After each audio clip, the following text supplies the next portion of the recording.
आज हम जानेंगे शेयर्स को खरीदने के लिए एक बहुत बेसिक सा प्रिंसिपल।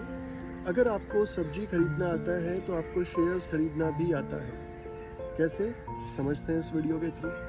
देखो, जब भी हम कोई सब्जी को परचेज करते हैं तो हम किस चीज़ का ध्यान रखते हैं? सबसे पहले वो जो सब्जी है हमारी, उसकी क्वालिटी क्या है। तो अच्छी क्वालिटी की सब्जी को हम खरीदते हैं। तो सेम आप शेयर मार्केट में क्या करें, कोई भी शेयर को परचेज करें तो ये ज़रूर देखें कि वो जो शेयर है किस कंपनी का है, कंपनी की क्वालिटी कैसी है। अगर कंपनी की क्वालिटी अच्छी हुई तो आपका शेयर नो डाउट आप किसी भी भाव पे ले लो, आगे वो बढ़ ही जाएगा। ओके, तो फर्स्ट बात जो आती है वो यही आती है कि क्वालिटी क्या है।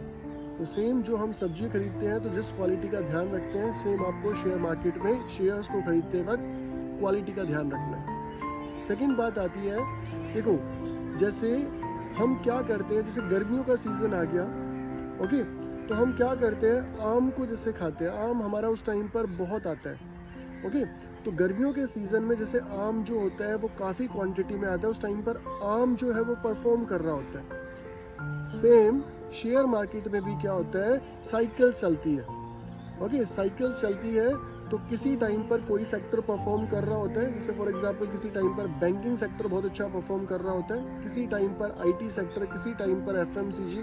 तो डिफरेंट सेक्टर्स परफॉर्म कर रहे होते हैं। तो ये भी इन्वेस्टर को ही देखना है, इन्वेस्टमेंट से पहले ही देखना है कि आप कौन सा सेक्टर चूज कर रहे हो, ओके। तो कौन सा परफॉर्म करने वाला है near future, okay. Third parameter, third जिस बात का ध्यान रखना है वो है भाव।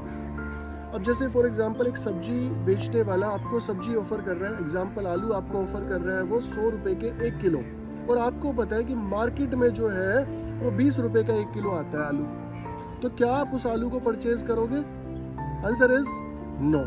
क्यों? क्योंकि आपको उसका भाव पता है। सेम आप शेयर मार्केट में आए हो, आप इन्वेस्टर हो, तो आपको भी जब आप किसी कंपनी का शेयर परचेज करते हो तो आपको भी ये पता होना चाहिए कि वो जो शेयर है उसका भाव क्या है, उसका एक फेयर भाव आपको पता होना चाहिए। तो अगर शेयर उस भाव पे मिले तो आप खरीद सकते हो। तो इन बातों का ध्यान रखें, ओके। हाँ, एक पॉइंट और ऐड करता हूँ मैं, देखो बहुत ध्यान से सुनना। जैसे मैंने कहा सबसे फर्स्ट मस्ट जो क्राइटेरिया है वो है क्वालिटी।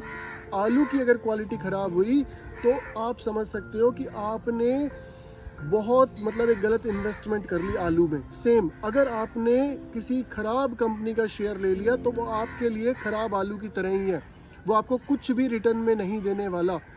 तो इस चीज़ का तो विशेष ध्यान रखें। इनफैक्ट प्राइस थोड़ा अप डाउन में ले लेते हो तो चल भी जाता है। जैसे आपने 20 रुपए किलो की जगह 25 रुपए किलो में आलू खरीद लिए, वो भी थोड़ा चल जाएगा, लेकिन क्वालिटी से कभी कॉम्प्रोमाइज़ ना करें। अच्छे इन्वेस्टर कभी भी क्वालिटी से कॉम्प्रोमाइज़ नहीं करते हैं।